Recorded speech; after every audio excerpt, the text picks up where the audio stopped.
This is the IELTS listening test. You will hear a number of different recordings and you will have to answer questions on what you hear. There will be time for you to read the instructions and questions, and you will have a chance to check your work. All the recordings will be played once only.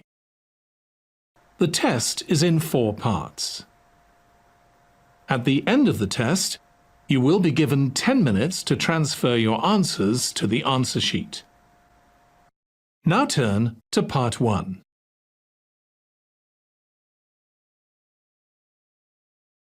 Part 1. You will hear 2 recent graduates talking about their jobs. You have 30 seconds to read questions 1 to 5.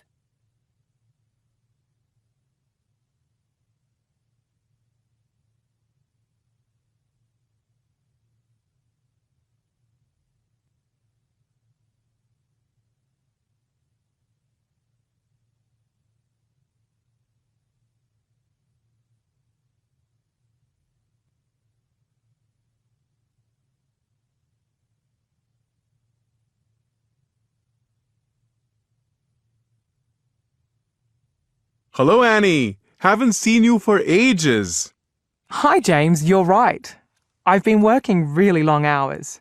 How's your job going? Pretty well. And yours? I'll have to admit, it's not what I expected, but at least I've got a job. Plenty of people who graduated with me are still looking.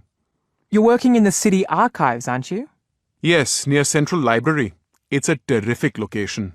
Lucky you. The one thing I don't like about my job is all the travelling.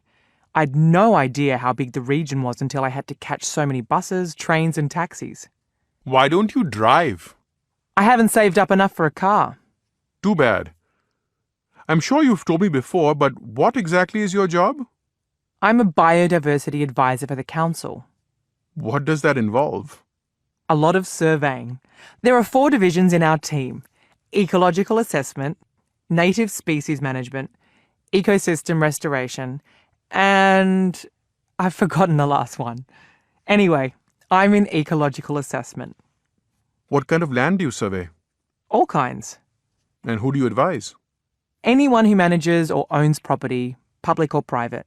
When a person wants to make changes, we run through his or her legal obligations and suggest the best use of the land while protecting or restoring ecosystems. Ecology was your major at university, wasn't it? Yes, but the real world is rather more complex than the one we described in our assignments. Before you listen to the rest of the conversation, you have 30 seconds to read questions 6 to 10.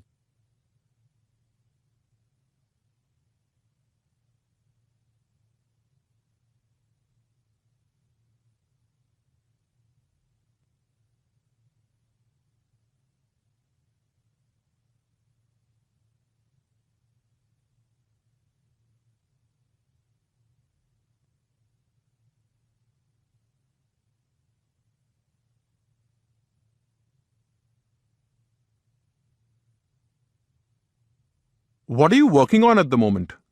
A development application. A farmer wants to reduce her reliance on sheep by planting olives. She'd also like to build some tourist accommodation, plus some walking tracks and a road. That's quite a lot of work. It is.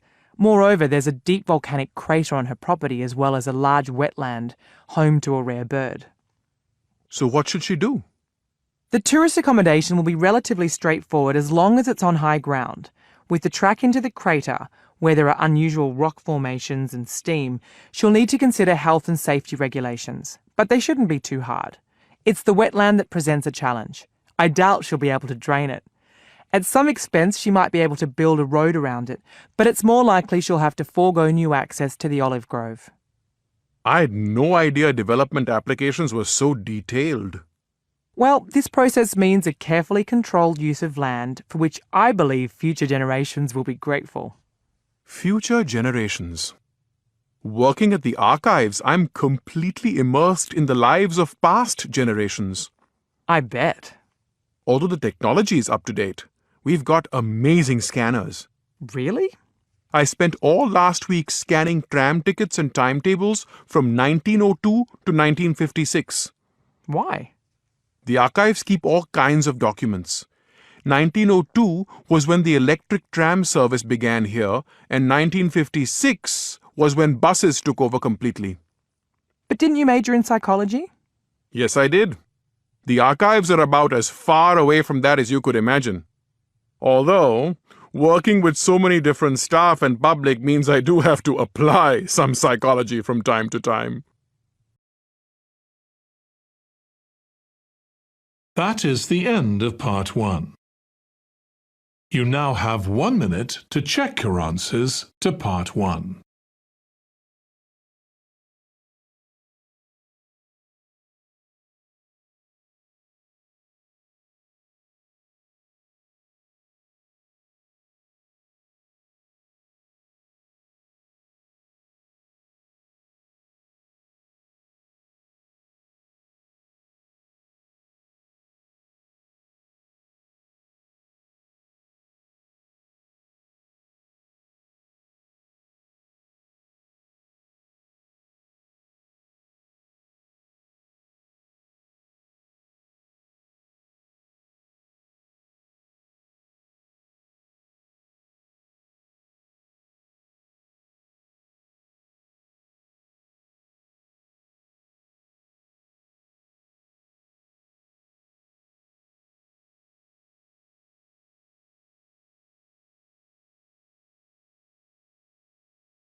Part 2. How to make a guitar. You will hear a man being interviewed on the radio about his work as a musician and a guitar maker. Before you listen, you have 30 seconds to read questions 11 to 14.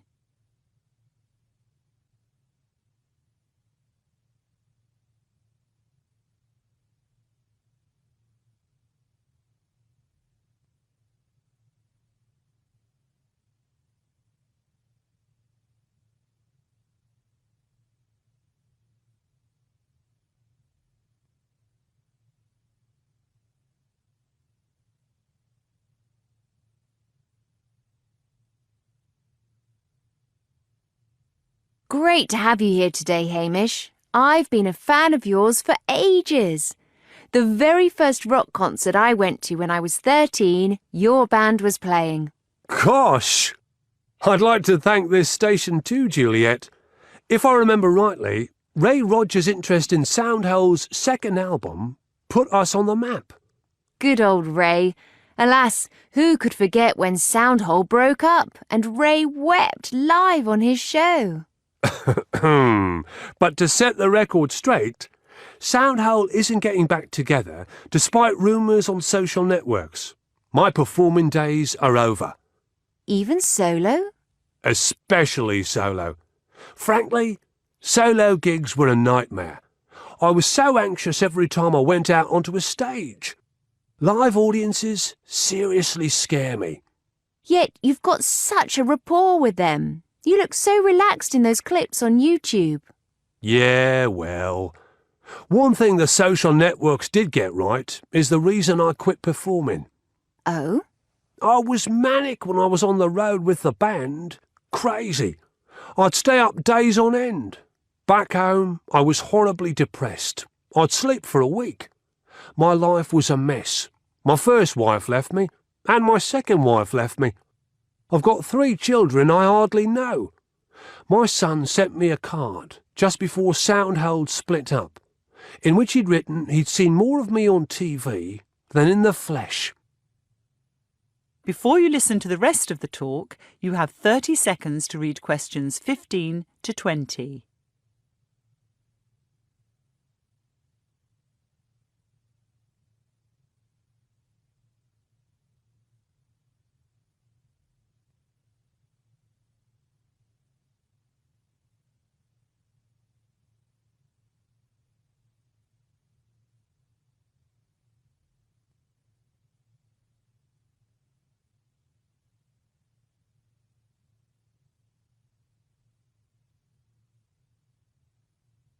So how long have you been making acoustic guitars, Hamish? full-time for about 3 years. My sister and I work together. She sources the materials and does the books. I build the instruments. I checked on the internet last night, and it's a long process to make a guitar. You bet. There's at least 15 steps. I won't go into them all now, but sourcing the wood, the first step, is crucial. Cheap guitars use softer wood, which equates with poorer sound quality. But harder wood is scarce these days. For instance, the back of a great guitar, historically, was made from Brazilian rosewood, but the supply is minuscule now. I use East Indian rosewood, which will also disappear soon. Likewise, spruce was once preferred for the top of a guitar, but I use cedar, which is more plentiful. I thought guitars were mainly mahogany. Cheap guitars, yes, but only the necks of good ones. The neck must resist distortion when pulled by the strings, and it mustn't swell or contract with changes in temperature and humidity. Mahogany's perfect for the neck. I like that wavy pattern you get on the tops and backs of guitars. How's that done? That pattern is called book matching. A thickish block of wood about half the size of the body is sliced horizontally. The two pieces are laid together with the grain continuous before they're glued. Right. The next 2 steps are to saw the top of the guitar into that sensual shape and cut out the sound hole. What's inside the guitar to control its vibration and improve its tone? Braces. Narrow little bits of wood, glued in an X pattern. The process is known as strutting. The back also has strutting to reflect sound waves. Interesting. How's the neck made? It's carved from a single piece of mahogany, and a metal rod is driven up into it for reinforcement. How'd you get those lovely curved sides? Strips are cut, sanded, and soaked in water. They're moulded until they're set in that shape. When everything's been glued together, the back, the sides, the top, and the neck, the guitar is put into clamps for several days. There are some other reinforcements too, like end blocks and bindings. I guess precision is the key to much of this work. Absolutely. In fact, guitar making has improved my mental health because everything's nice and slow and precise. I'm alone in my workshop, dealing with wood. It has a calming effect. It seems as though you sound whole again. Please, no more silly puns on the name of our band. I spent 14 years explaining that whole was spelt with a W. That is the end of part 2. You now have 30 seconds to check your answers to part 2.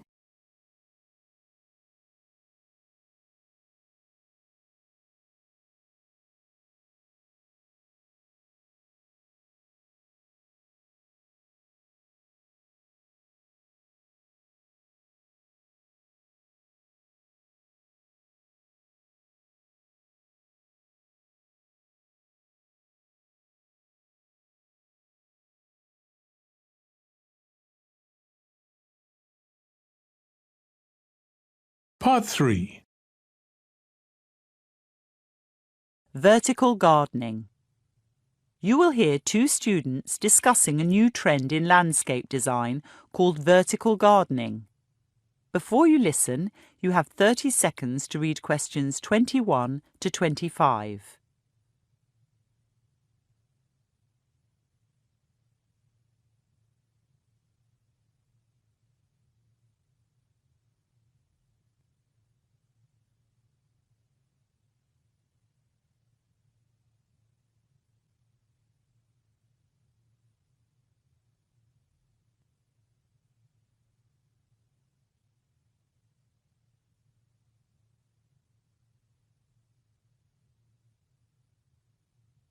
Hi, Marina. How are you? Fine, David, but this assignment's taking longer than I'd hoped. Yes, it's quite detailed. Designing 2 small vertical gardens doesn't seem too hard, But there is so much stuff online about large-scale projects that reads like propaganda. I know what you mean. Vertical gardening is flavor of the month, when all it amounts to is growing plants on surfaces not used in the past. Tricky surfaces at that. Yes, walls do present challenges. Vertical gardening is popular in warm climates, and where there's cash to spare. I can't see people in my country adopting it, or indeed anyone who doesn't own their own home. All that construction effort, then watering your plants 5 times a day. However would you transport your wall if you moved? We should certainly include your concerns at the end of our presentation when we assess whether vertical gardening will become a design fundamental or remain a passing fad. Okay. How are we going to divide up the presentation? I'm happy to do the second part. Our domestic designs? Yes, I'm afraid I can't get interested in the large-scale works, like the wall at the Caixa Forum Museum in Madrid. They seem gratuitous to me. Don't worry, I'll comment on them. However, I do think the vertical garden in the Rue d'Alsace in Paris is amazing. It's like having a vast mossy forest floor stood up on its side amidst all the concrete and tar seal. So we just need to work on the first part together, the history of the movement and the reasons for its growth. I read that a French botanist, Patrick Blanc, invented vertical gardening in 2008. And I read that he got the idea from tropical rainforests in Malaysia, where plants grow at any height, and their superficial root systems don't need any soil. Still, I don't understand why the movement took off, and companies from Sydney to Tokyo commissioned him to cover walls with plants, especially when the walls need so much watering. I suppose businesses want to show how green they are. Before you listen to the rest of the conversation, you have 30 seconds to read questions 26 to 30.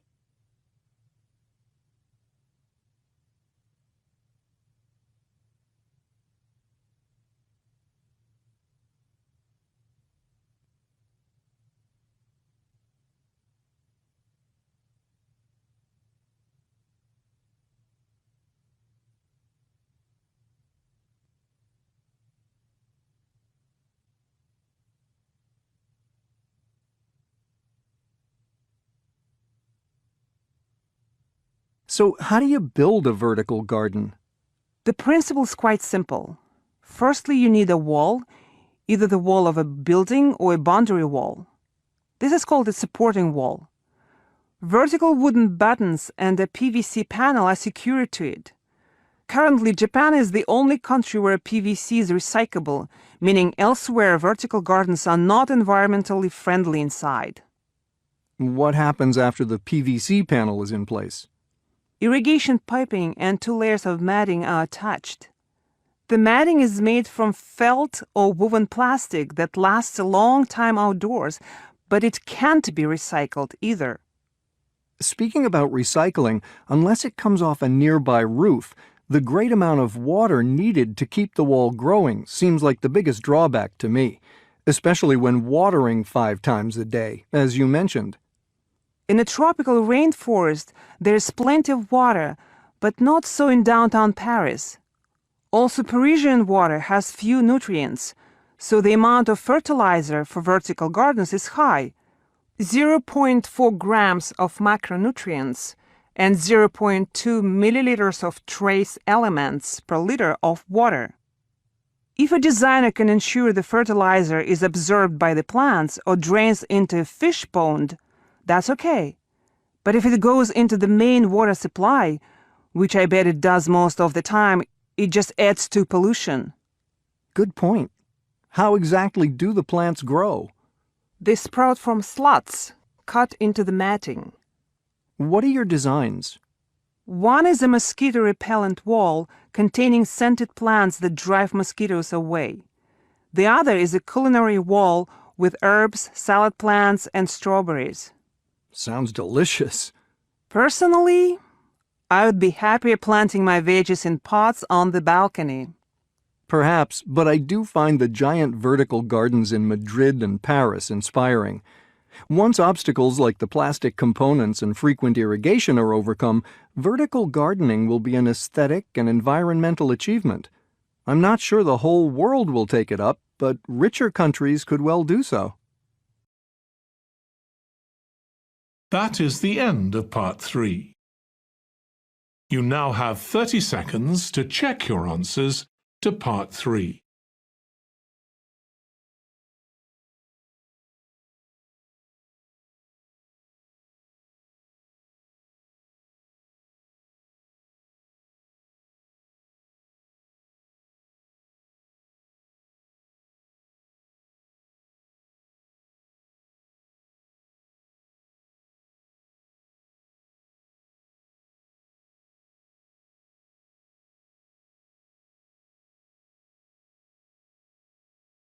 Part 4. Self-fulfillment. You will hear a lecture on self-fulfillment.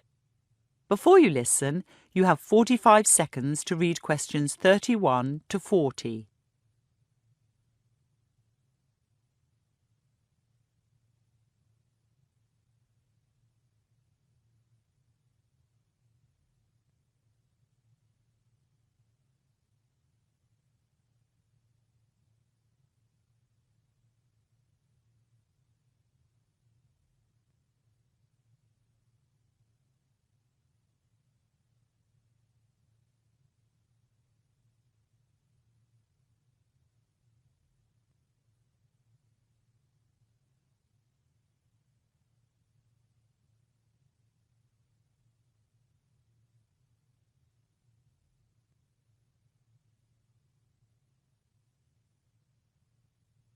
As you may know, I've been working as a psychologist since the 1990s.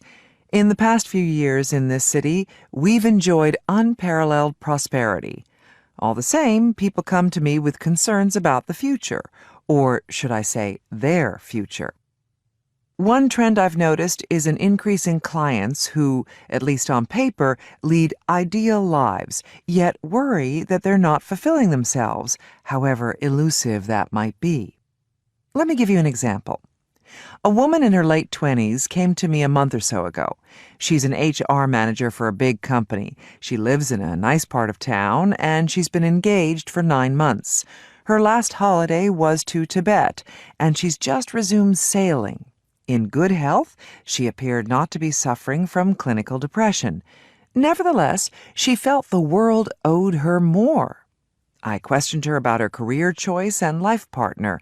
Were they really right for her? In both cases, the answer was yes. I asked if she spent time with her family. Indeed, and everyone got along fine. I queried her on her friends. She had some from college and some more from work. I asked if she'd ever done any voluntary work. Again, yes was her reply. After graduation, she'd spent 2 months at an orphanage in Nepal before trekking in the Himalayas. In her current life, however, she felt she didn't have time to volunteer, what with work, her fiancé, sailing, and a love of travel. She hopes to go to Argentina if she can inveigle her boss into allowing her an extra week's leave. I asked my client what she thought self-fulfillment might be, but she couldn't put a finger on it. I saw her 3 times and suggested she read Nelson Mandela's autobiography, but she didn't keep her 4th appointment. So why did I suggest Mandela's book? I could equally have directed her toward the writing of Dietrich Bonhoeffer, Martin Luther King, or a philosopher like Immanuel Kant, none of whom seemed aggrieved about missing opportunities for self-fulfillment or trips to Tierra del Fuego, and 2 of whom gave meaning to their lives through decades of self-sacrifice. That is, they did what they had to do. As do people who live just a 2-hour drive from here. I mean those in rural areas or towns that are virtually ghost towns, not to mention the billions in the developing world. If they do get through school, they don't leave declaring, "Now I must do what I love doing. Now I must be fulfilled." Even my mother did what she had to do. Originally from Puerto Rico, she brought up her children on her own while working 3 jobs. She considered it more important to put us through college than to go herself, even though she was clever enough. Likewise, she nursed her sister with cancer and cooked meals for elderly neighbors. I'm not saying I was raised by a saint, but in mature people, the notion of self-fulfillment seldom arises. Let's return to Martin Luther King, who believed there are 3 dimensions to our lives: length, breadth, and height. Length refers to self-love, and breadth to the community and care of others. For some of us, especially the young, height may be difficult to accept or to find. For King, it was unequivocally God, although the transcendent doesn't have to be a religious experience. It could translate roughly as being part of something greater than oneself. It could be an ideal, like equality or justice. The reason height may be hard for the me generation to come to grips with is that it requires a disciplined willingness to submerge one's own desires. In a world of instant gratification, that's a big ask. In my own work as a psychologist, I've now questioned my years of guiding clients towards the do what you love principle. It may be elitist, denigrating work that is done not from love, like my mother's dawn shift in a bakery, which no amount of free donuts could sweeten. I don't believe gifts come from God, so it's our duty not to squander them, but I am persuaded that focusing one's talents on things outside oneself is more important than constant self-improvement. Of course, it's wonderful to do what we like, particularly when we're good at it, but from time to time, we should also do what we hate for the benefit of others. If this is a bitter pill to swallow, relish the bitterness. There lies your self-fulfillment. That is the end of Part 4. You now have 1 minute to check your answers to Part 4. That is the end of the listening test. In the IELTS test, you would now have 10 minutes to transfer your answers to the answer sheet.